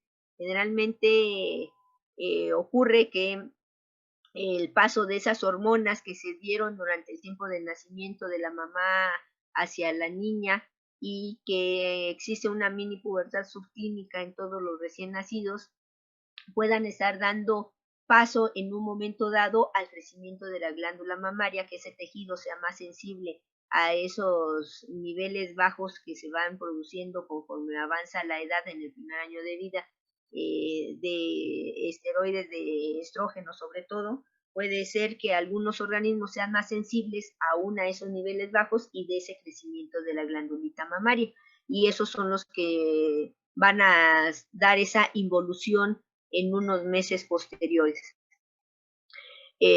Por eso se habla que dentro de la etiología de esa telarca prematura hay una hipersensibilidad estrogénica. Hay individuos que tienen esa hipersensibilidad estrogénica y empiezan a crecer. Por eso también incluso en los tiempos de pubertad los varones, la ginecomastia que llegan a presentar es que algunos tienen más hipersensibilidad a los estrógenos, a esos cambios puberales que están ocurriendo, y les empieza a crecer la glándula mamaria, ¿no? Entonces, en los chiquitos también puede darse esa hipersensibilidad estrogénica. Puede ser que a lo mejor estén cursando esas niñas o esos bebés con quistes ováricos funcionantes recurrentes, que producen niveles, aunque sea bajos, pero producen niveles de estradiol, de estrógenos, y entonces eso hace que la glándula mamaria empiece a crecer. O bien pueden ser niñas que tengan cierta contaminación estrogénica alimenticia, estos disruptores endocrinos, de lo que se habla actualmente de los disruptores endocrinos, que son sustancias que existen en los alimentos y que al momento que son ingeridos van y se adueñan de los receptores de estos esteroides, que son para estos esteroides, y empiezan a hacer trabajar en esa acción de los esteroides sexuales empiezan a dar esa función. Un ejemplo, decíamos, son los fitoestrógenos que existen en la soya, por ejemplo. Otros disruptores endocrinos nos podemos encontrar en los plásticos, lo que desprenden los plásticos al momento que nosotros los calentamos, sobre todo en el horno de microondas, desprenden ciertas sustancias que pueden contaminar el alimento, y entonces al momento de consumirlos hay ciertos organismos más susceptibles a esos disruptores endocrinos que van a estar teniéndolos en sus receptores, y entonces teniendo acción esas sustancias, esos contaminantes que están en ese alimento. También de cómo son alimentados algunos animales, por ejemplo los pollos, las cantidades que puedan utilizar de hormonales para su crecimiento de esos pollitos, o la engorda de los animales. También esto puede estar ocasionando que actúen como disruptores endocrinos y también puedan dar esa estimulación a nivel de glándula mamaria para su crecimiento. Existen sustancias que se desprenden de la lavanda, de los productos que se utilizan de limpieza, por ejemplo, estos que vienen de lavanda, también son otros de las cosas que tienen disruptores endocrinos y que pueden en un momento dado dar esa hipersensibilidad estrogénica. Otros contaminantes más también que nos podemos encontrar en el ambiente, los perfumes, las cremas, algunas cremas cosméticas que traen también cierta base de hormonas dentro de su producción, pues también pueden ser parte de los contaminantes estrogénicos que no se puede encontrar el individuo en su camino, en su vida, y pues dar ser parte de la etiología de esa telarca prematura. Puede darse una activación transitoria del eje hipotálamo hipófisis gónada con producción excesiva de hormona folículo estimulante, y entonces producir mayor cantidad de estradiol del que normalmente se estaba produciendo, y que se mantenía en niveles tan bajos que no eran perceptibles por el organismo para dar ninguna reacción. Y la producción suprarrenal exagerada de precursores estrogénicos también es otro de las causas que puede darnos una telarca prematura. El diagnóstico es básicamente clínico de esa telarca prematura. Tenemos que medir la velocidad de crecimiento, que debe de encontrarse normal, acorde a la etapa de niñez en la que se encuentra. La edad ósea es acorde a la edad cronológica, no está adelantada ni en forma acelerada ni lenta. Es una edad ósea acorde a la edad cronológica de la niña. Hormona folículo estimulante, hormona luteinizante, pruebas de análogos con GnRH van a estar en niveles prepuberales. Las pruebas con GnRH no le va a hacer ni cosquillas al luteinizante ni a folículo estimulante, porque no reaccionan, porque no hay una activación del eje. Entonces se mantienen todo el tiempo en niveles prepuberales. El ultrasonido pélvico, podemos encontrar quistes de ovario y eso ser el motivo de esa estimulación a nivel de glándula mamaria. Pero el tamaño del útero es prepuberal y no hay endometrio, que esas son las características de las niñas, no tienen el endometrio. Y el ultrasonido mamario es un elemento que podemos estar utilizando ante una telarca prematura. Una, porque con este predominio que hay en la actualidad de obesidad, muchas de las veces no es precisamente la glándula mamaria la que está crecida, sino la grasa que está acumulada en esos sitios de donde se ubica la glándula mamaria. Y abajo de areola y pezón, pues empezamos a ver como si fuera una glándula mamaria, pero no es otra cosa más que adiposidad, más que grasa, lo que nos encontramos. Y entonces el ultrasonido mamario pues nos va a decir si verdaderamente hay grasa ahí o si verdaderamente hay glándula mamaria que esté creciendo. O bien porque nosotros vemos que hay cierta asimetría en esas glandulitas mamarias, una sí crecida, otra no crecida, o una más y otra menos, entonces esa asimetría o esa progresión que está teniendo de que era más chiquito y ahorita ya se ve más grande esa zona de la glándula mamaria, pues bueno, por esos motivos es por lo que nosotros pediríamos un ultrasonido mamario para que nos pudieran determinar qué tanto hay grasa ahí o es la glandulita que va creciendo, ¿no? El tratamiento de una telarca prematura, ya descartando que no hay una pubertad precoz y que es únicamente el crecimiento de glándula mamaria lo que tenemos enfrente, entonces el tratamiento es vigilancia. Y en esa vigilancia es hacer revisiones periódicas por el riesgo de que se tiene de evolucionar a una pubertad precoz central o verdadera, que ese es uno de las cosas que pudieran estar evolucionando. Entonces, es estar vigilando la estatura, ya dijimos más o menos lo que deben de crecer al año. Si consideramos de los 4 años en adelante, en esta etapa de niñez, estar creciendo de 4 a 6 centímetros al año, pues hablamos de punto, de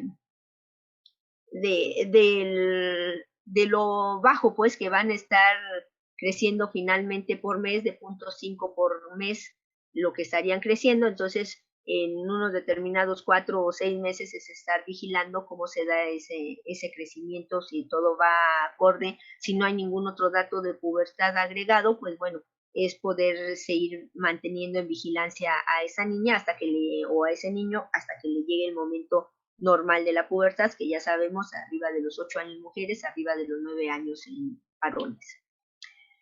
Otro dato que corresponde a variantes de la pubertad está dado por la pubarca prematura y pubarca prematura aislada, que la pubarca prematura es la aparición de vello púbico antes de los 8 años en niñas, antes de los 9 años en niños, y que no hay otro signo de pubertad ni de virilización que observemos en ambos sexos. Se puede acompañar de vello en axilas, de acné, de seborrea facial o de seborrea en cuero cabelludo, de caspa, pues, o también se puede acompañar de un olor corporal apócrino. Generalmente el sudor, ese olor corporal apócrino, pocas palabras, es el sudor. De cómo los niños, cuando sudan, niños o niñas, cuando están en esta etapa de niñez, cuando sudan pueden oler a mugre, pero no pasa de ahí. En cambio, un adolescente que sude, meterse a un salón, por ejemplo, de clases de secundaria, después de que hicieron ejercicio, después de que regresaron de su descanso, no, pues huele bastante feíto, ¿no?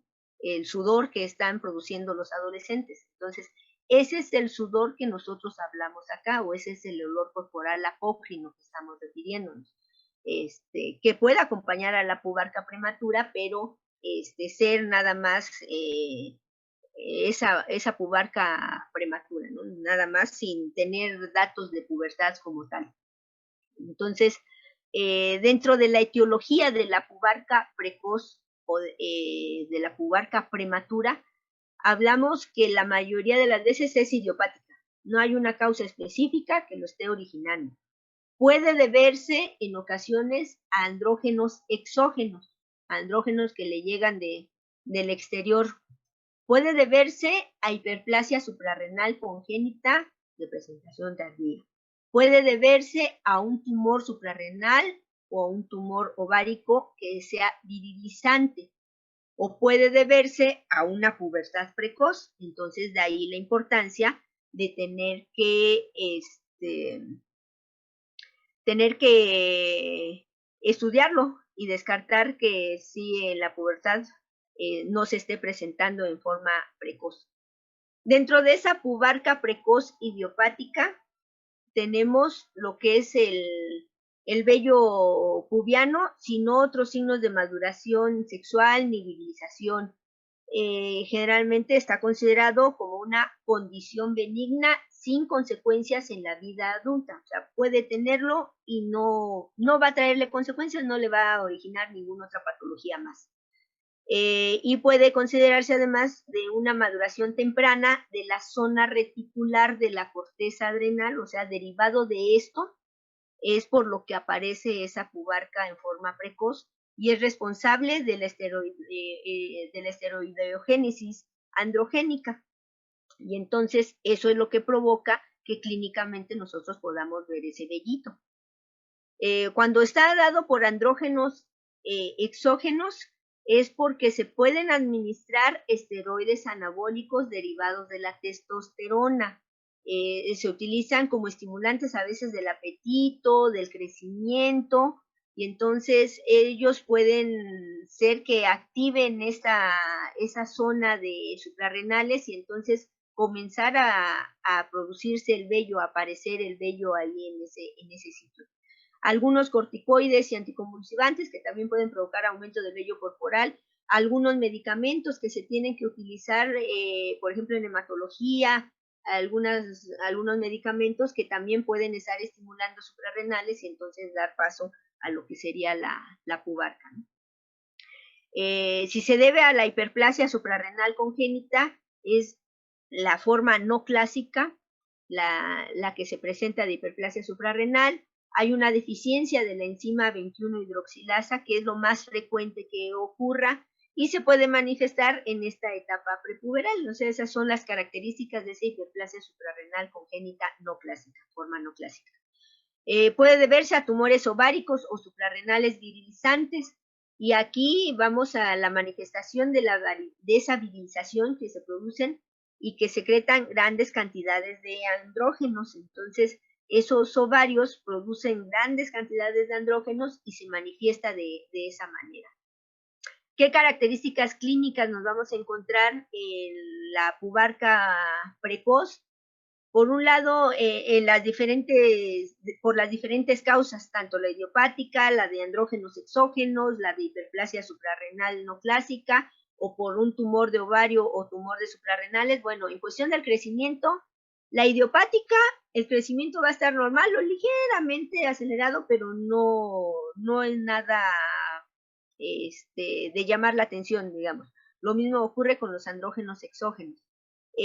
Con la hiperplasia suprarrenal congénita puede estar un poquito más acelerado, ser más notorio esa aceleración del crecimiento, igual que por el tumor ovárico. Y eso es por las cantidades que está produciendo endógenamente de andrógenos, ¿sí?, que están produciendo allá adentro de estos andrógenos. Es por eso que se puede dar un poquito más el acelere del crecimiento, pero normalmente no hay tanta afectación en ese punto. El vello pubiano va a estar presente en todas las causas, la idiopática, andrógenos exógenos, hiperplasia suprarrenal, los tumores. Van a estar presente el vello pubiano, por eso se llama pubarca precoz y por eso lo estamos estudiando, ¿no? La virilización en la idiopática no se presenta, está ausente, es nada más el puro vello lo que tenemos presente ahí, lo que podemos observar. En los andrógenos exógenos, bueno, dependiendo de la cantidad, lo que le está llegando, eso puede ser, por eso se dice ocasionalmente, puede dar virilización, datos de virilización. Por lo regular no. Engrosamiento de la voz, que podría ser un dato de virilización, la distribución del vello en general, más hacia un vello masculino, distribución masculina de vello en un momento dado, aparición de bigote, todo eso serían los datos de virilización. En el caso de mujeres, aparte de todo eso, puede haber crecimiento de clítoris, como parte de virilización o de observar virilización. Igual sucede con la hiperplasia suprarrenal, igual sucede con los tumores ováricos o de suprarrenales, ¿no? Entonces, en forma ocasional pudieran darse algún dato de virilización, pero no es lo más frecuente. Lo único frecuente y permanente es la aparición de vello a nivel de pubis. La edad ósea, por lo tanto, está normal en la idiopática, normal o ligeramente incrementada, pero no se va más allá de las 2 desviaciones estándar en los andrógenos exógenos, y sí puede estar acelerada esa edad ósea en lo que es la hiperplasia suprarrenal y en los tumores, o sea, cuando se están produciendo ahí mismo los andrógenos en el organismo. Y en cuestión de andrógenos, normalmente va siendo variable la cantidad de los andrógenos exógenos, en la hiperplasia suprarrenal no clásica se encuentra en niveles puberales y en los tumores pues generalmente son elevados porque son tumores que producen andrógenos, entonces generalmente no nos vamos a encontrar esos andrógenos séricos elevados.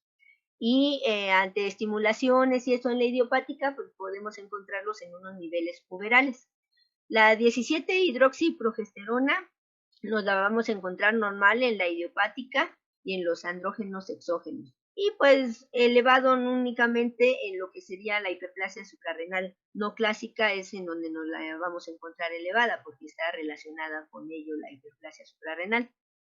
Entonces, el diagnóstico en la hiperplasia suprarrenal congénita no clásica lo tenemos con la 17-hidroxiprogesterona basal, que puede estar no francamente elevada en un inicio, pero al momento de hacer estimulaciones se logra ver su elevación de forma acentuada. Generalmente la pubarca prematura hay una progresión rápida con signos de virilización cuando se trata de la causa una hiperplasia suprarrenal, y si efectuamos un ultrasonido ginecológico en el caso de las mujeres es para descartar que si se trata de una hiperplasia suprarrenal o de un tumor de ovario por todas esas progresiones rápidas que estamos viendo de la pubarca y esos signos de virilización. Y si se trata de un varón, también es el hecho de poder valorar, pues, si no hay presencia de tumores, un ultrasonido abdominal para ver si no hay presencia de tumores a nivel de suprarrenales, de lo que nos esté originando ese daño o esa alteración. Y pues bueno, en un momento dado nos podemos apoyar si hay ciertas dudas en los ultrasonidos de ovario y de abdominales que hacemos en las niñas para apoyarnos en tomografías o en resonancias magnéticas y descartar tumores a nivel de suprarrenales.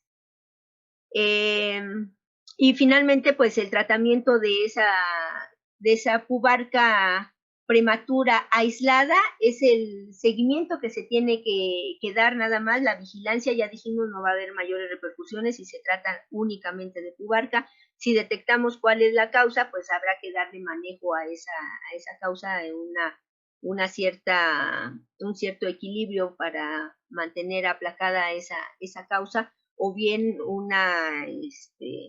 un tratamiento quirúrgico para quitar tumores, y eso si se debe a ello la pubarca prematura. Y finalmente diremos que el seguimiento del crecimiento y desarrollo de los niños y de las niñas debe de realizarse en forma completa, y esto incluye la revisión de los estadios de Tanner. Así no lleven a un bebé a revisión, debemos de revisar los estadios de Tanner. Palpar glándulas mamarias, medición del volumen testicular, si estamos viendo que no está en niveles normales, pues bueno, hay que hacer esas mediciones del volumen testicular, y por eso es importante revisar en forma completa a todo niño que nos llega a la consulta, niño o niña que nos llega a la consulta. Y esto es con la finalidad de poder identificar alteraciones en la presentación de pubertad, en las edades de presentación de pubertad, en la secuencia de presentación de pubertad, y poder hacer un envío oportuno a la especialidad correspondiente para el tratamiento de este tipo de patologías, ¿no? Y poder evitar un daño mayor en estos niños. Y el hecho de que una pubertad precoz también no nada más debe de ser valorado desde el punto de vista médico, clínico y su tratamiento médico que pueda llevar, sino también desde el punto de vista psicológico por toda la afectación que estos cambios en forma tan prematura puedan estar viviendo y puedan estar surgiendo en estas etapas de niñez, que son totalmente diferentes lo que tienen que vivir y que están pasando por situaciones que todavía no logra, por madurez tan solo de cerebro, todavía no se logra comprender por parte del niño o de la niña de lo que están viviendo, ¿no? Entonces también el apoyo psicológico es importante que se tome en consideración para estos pacientitos que están cursando con la pubertad precoz, ya sea central o ya sea periférica, pero para que puedan entender un poquito más sus cambios que están teniendo y puedan entender también sus cambios de humor, sus cambios de conducta que de pronto se están presentando y que no debiera de ser en esas edades todavía de presentación, ¿no? Entonces, pues bueno, no sé si tienen alguna duda, comentario.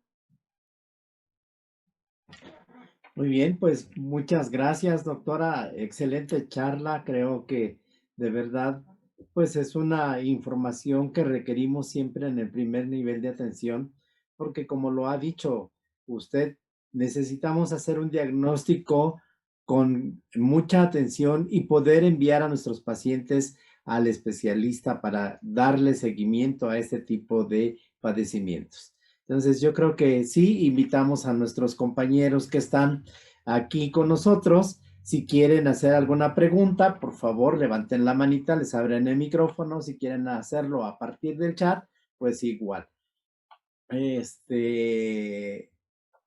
Aquí estamos al pendiente. Mientras tanto, yo sí haría una pequeña pregunta o comentario, doctora. Usted habló de lo que es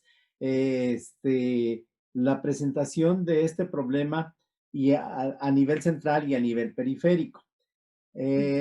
Por las diapositivas, quiero pensar que entonces precisamente la que son a nivel periférico y esa estimulación a nivel precisamente de gónadas, podríamos decir que esto es en las niñas que están más despiertas sexualmente y más tempranamente.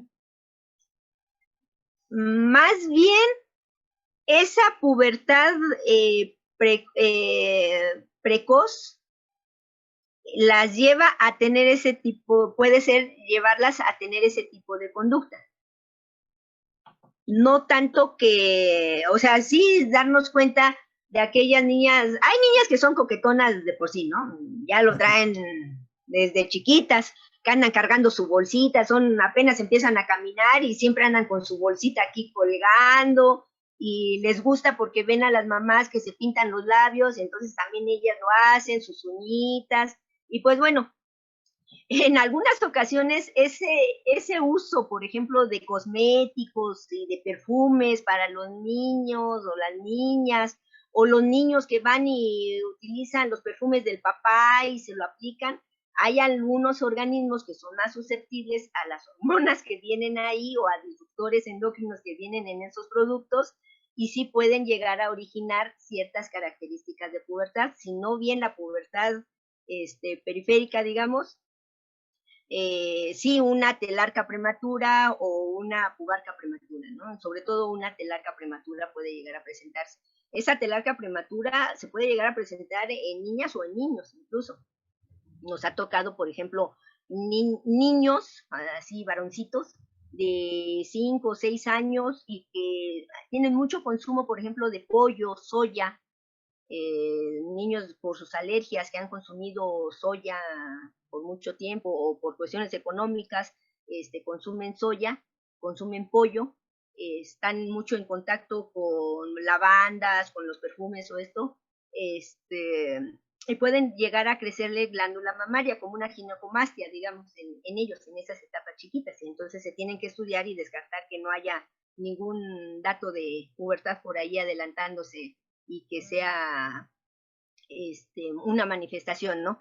Pero sí, en aquellas que sí está ocurriendo la pubertad como tal, pueden tener esas manifestaciones, de ahí que decíamos ese manejo psicológico también, porque van a tener los cambios de humor como lo tienen los adolescentes en esas etapas de la adolescencia temprana, media, tardía, así, en esa misma evolución de adolescencia temprana, pueden llegar a tener cambios de humor pueden volverse más coquetonas en el sentido de ese despertar sexual, digamos, que están teniendo en forma prematura.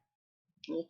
O sea, sí pueden llegar a tener ese tipo de cambios, ser más rebeldes, llorar de la nada, ser más sensibles emocionalmente, digamos, sí pueden llegar a presentarlo por todos estos cambios hormonales que están sufriendo en esos momentos, y sobre todo los estrógenos son uno de los que favorecen más este tipo de reacciones.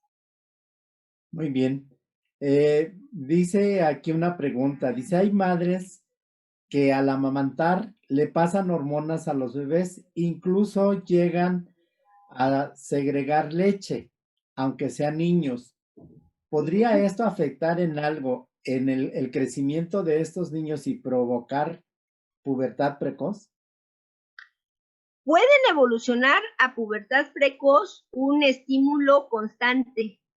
Sí, efectivamente, a través de la leche pueden pasarle hormonas, y hay veces que o las mamás están con algún método anticonceptivo y amamantan, el método anticonceptivo que tiene sobre todo estrógeno, ¿no? Porque los que contienen progesterona, pues bueno, son los que pudieran estarse utilizando en los tiempos de lactancia, pero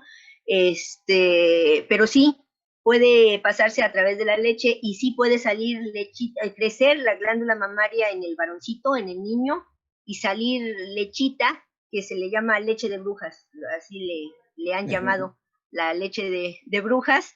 Y esto, digamos, si es un estímulo constante, un estímulo que no se corta, por decirlo de esa manera, es parte de poder vigilar que no llegue a desarrollar una pubertad precoz ese individuo. Sí. Una pregunta más, es una niña cuando Uh-huh. tiene 12 años y no ha tenido su periodo menstrual y tiene desnutrición, ¿qué se puede hacer?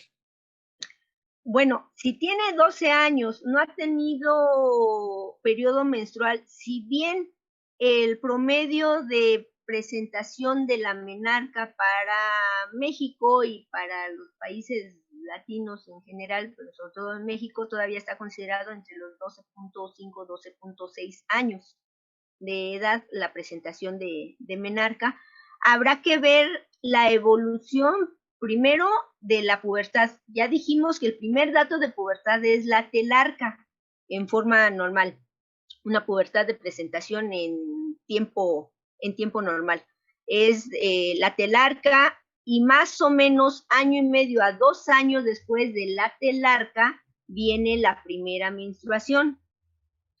Efectivamente, para que inicie y se mantengan las menstruaciones, se requiere de un cierto porcentaje de grasa corporal, y se habla de un 17 a 22% de grasa corporal para el inicio y mantenimiento de ciclos menstruales. Si es una paciente desnutrida, generalmente pues habrá primero que regular su nutrición. ¿Sí? Bueno, primeramente ver cuándo comenzó su desarrollo de pubertad. Si estamos en los 12 años y decimos, esta niña empezó a los 9 años su crecimiento de glándulas mamarias, si empezó a los 8 años, ya llevamos 4 años y ya debió de haberse presentado la menstruación, ¿no? Si estamos en los 9 años, pues bueno, 3 años, así. Nos vamos recorriendo. Primero tenemos que saber cuándo comenzó su telarca. Si acaba de comenzar su telarca a los 11 años y medio, y la tenemos de 12 años, pues bueno, todavía tiene el chance de tiempo para poder presentar la menstruación. Si está desnutrida, habrá que regular su nutrición, equilibrar su nutrición para que pueda ir adquiriendo su grasa corporal y ser suficiente para que se llegue el momento de presentación de menarca y si verdaderamente se presente. Si son niños que ya vienen de desnutrición desde etapas anteriores, de alguna manera el cuerpo ya está regulado, viviendo con esa forma de nutrición, con ese tipo de desnutrición, digamos, y muchas de las veces sí llegan a presentar menstruación porque pues ya está adaptado ese cuerpo. Si es más reciente su desnutrición, sí habrá que regularla porque el cuerpo no está adaptado todavía y no va a presentar menarca hasta que no adquiera su cantidad de grasa corporal. Entonces es irla nutriendo poco a poquito para que pueda adquirir esa cantidad de grasa. Pero habrá que ver primeramente cuándo sucedió la telarca.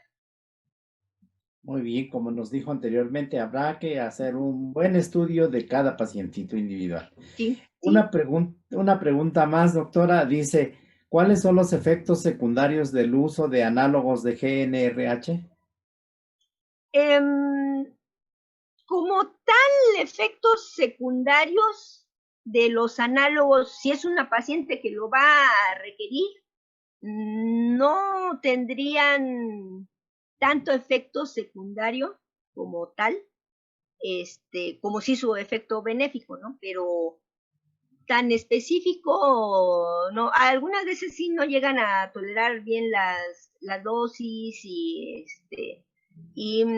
debe de mantenerse además en cierta forma de conservación el medicamento y entonces para que sí verdaderamente tenga su efecto, pero no son tan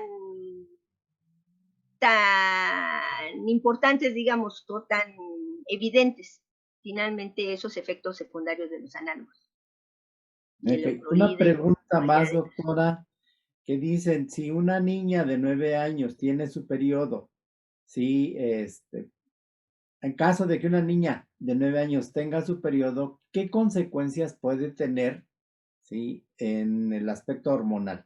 Yo creo que aquí están así, pues si inicia ya su telarca y todo, y esto va normal, bueno, se supone que ya va a tener su menstruación cada mes o regular.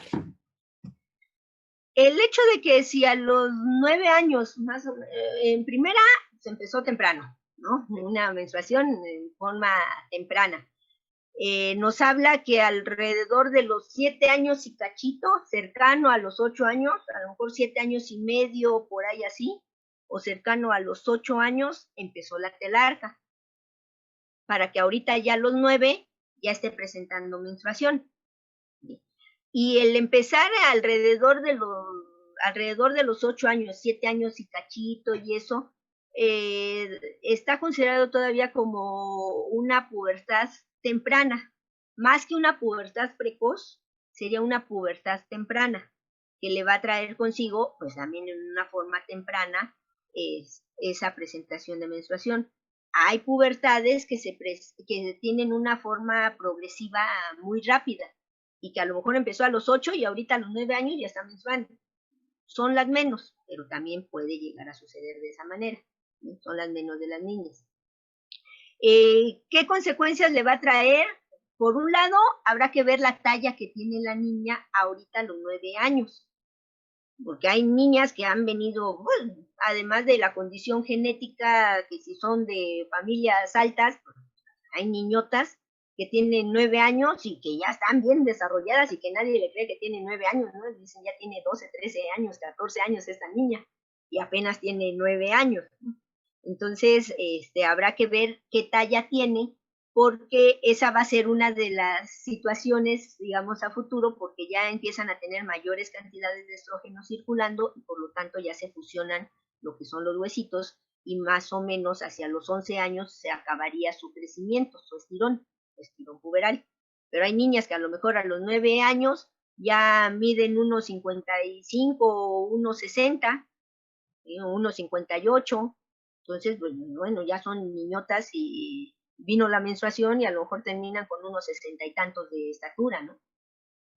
Este, pero, o a lo mejor es una niña de 9 años con una talla de 1,40, pues va a quedar como en 1,45, 1,46 al final del crecimiento, ¿sí? Entonces, esas serían una de las situaciones que estaría pasando. Desde el punto de vista hormonal, pues no va a suceder más que el hecho de que va a ir madurando ese organismo y que va a ir presentando sus menstruaciones, que igual que las otras niñas, dentro de los 2 primeros años pueden ser irregulares de los 2 primeros años de edad ginecológica, o sea, de la edad de presentación de menarca en adelante, pueden ser irregulares los ciclos, acercarse mucho un ciclo del otro, separarse mucho un ciclo del otro, pero finalmente se mantiene nada más en vigilancia y se da acción hormonal solamente cuando una menstruación se convierte en un sangrado uterino anormal, que habrá que estudiarlo. Si es disfuncional, pues bueno, habrá que darle hormonales para poderlo detener ese sangradito, si no, eso sí nos va a llevar a la anemia y va a traer las consecuencias de la anemia, ¿no? De una anemia aguda por esa pérdida aguda que está teniendo de sangre. Las menstruaciones como tal no nos hacen perder sangre, sino con eso que se tienen cada mes y por tantos años, como quedaría uno de parasalea, ¿no? Pero no nos hacen perder sangre como tal, por eso no hay afectación en la hemoglobina de las mujeres por las menstruaciones. Que algunas veces les pregunta uno a los estudiantes que rotan ahí en pediatría en adolescentes de la explicación de por qué la mujer tiene menor cantidad de hemoglobina que los hombres, ¿no? Y luego dicen que es por las menstruaciones. No, las menstruaciones no nos hacen perder sangre. Muy bien. Y pues bueno, finalmente son los momentos en donde se actuarían, pero al final de cuentas no hay otro punto más, digamos, de ese movimiento hormonal para considerarse que traería patología a futuro, ¿no? Una pregunta que dice, mi hija comenzó a menstruar a los 10 años, ahora tiene 12. Su crecimiento en estatura ya se detuvo. ¿Cuánto debo de esperar para que crezca o ya se queda así? Si a los 10 años empezó a menstruar, ahorita ya tiene 12, lo más seguro es que ya se fusionaron esos huesitos porque son más o menos 2 años los que se llevan a cabo después de la primera menstruación para fusionarse los huesos. Entonces, si ya lleva esos 2 años menstruando, lo más seguro es que ya se cerraron los huesitos y que ya se quedó en esa estatura. Una forma de saberlo es a través de una edad ósea en donde se pueden ver ya la fusión de los diáfisis y epífisis. Muy bien. Bueno, pues parece que no hay más preguntas, solamente felicitaciones por su Gracias. exposición y bueno, pues a mí me es muy grato siempre pues darles las gracias y especialmente a usted que bueno, pues tenemos apenas 10 días de conocernos, ¿sí? Y pues estamos trabajando Sí. juntos. Sí, Sí, sí, no, así pues es de que, muchísimas pues gracias. muchas gracias, doctora Felia, por haber estado con nosotros. Le agradezco mucho, de verdad, su amistad y su profesionalismo. Muchísimas gracias, gracias, doctor. Y pues el hecho de que la agradecida también soy yo porque me brinda usted la oportunidad, pues, de finalmente de poder dar estos temas que nosotros en medicina del adolescente lo sentimos de mucha relevancia para que el médico lo tome en cuenta, que el médico lo sepa y que al final de cuentas consideren que medicina del adolescente tiene todos esos aspectos que son importantes para la vida futura de cada uno de nuestros pacientitos, ¿no? Entonces, el poder dar intervenciones oportunas, el poder orientar, incluso dar consejería, a nuestros pacientes, a los familiares para que puedan apoyar a esos pacientitos, pues es algo de nuestra labor que nosotros siempre hemos tratado de tomar en cuenta o de considerar para llevar a cabo. Y pues bueno, por la época en la que ya estamos ahorita, a pesar de la pandemia, pues aprovechar también la oportunidad para poderles desear en estas fiestas que ya se vienen, que aunque sean de la soledad o a través de los medios de comunicación que ahora tenemos, poderles desear una feliz Navidad y ojalá que el próximo año mis mejores deseos de que todo vaya en mejor curso de lo que fue en este año, ¿no? Y tratar de cuidarnos porque esa es la única manera de que podamos hacer que el siguiente año las cosas al menos no empeoren de lo que ya hemos llevado a cabo en este 2020, que para todos, hasta para todos los médicos, fue desconocido este virus y hemos tenido que ir aprendiendo poco a poquito a base de golpes casi de este virus y la manera de cómo cuidarnos, y que eso es lo único, ¿no? De procurar y tratar de transmitir también a nuestros pacientes la importancia de los cuidados que deben de llevar para que pues, ir tratando de cortar los contagios que cada vez van en alza. Muy bien, pues Pues muchas muchas gracias. felicidades a todos. Gracias, doctora. A todos nuevamente, muchas gracias por estar con nosotros. Les invitamos a nuestros dos siguientes eventos en donde vamos a tener precisamente un recordatorio así de lo que hemos hecho y qué debemos de hacer o procurar hacer para el año 2021. Les agradezco mucho. Recuerden la invitación. Si acaso ustedes pueden ir a visitarnos al World Trade Center el día 2, 3 y 4 de diciembre, que es la próxima semana, con gusto los vemos ahí. Por favor, las medidas que nos están pidiendo en el World Trade Center son las que todos conocemos. Debemos usar cubreboca y gogles. Es la única manera de que vamos a poder estar entrando a ese lugar. Pues muy buenos días, muy bonito fin de semana a todos. Nuevamente, gracias, doctora. Gracias, gracias a todos.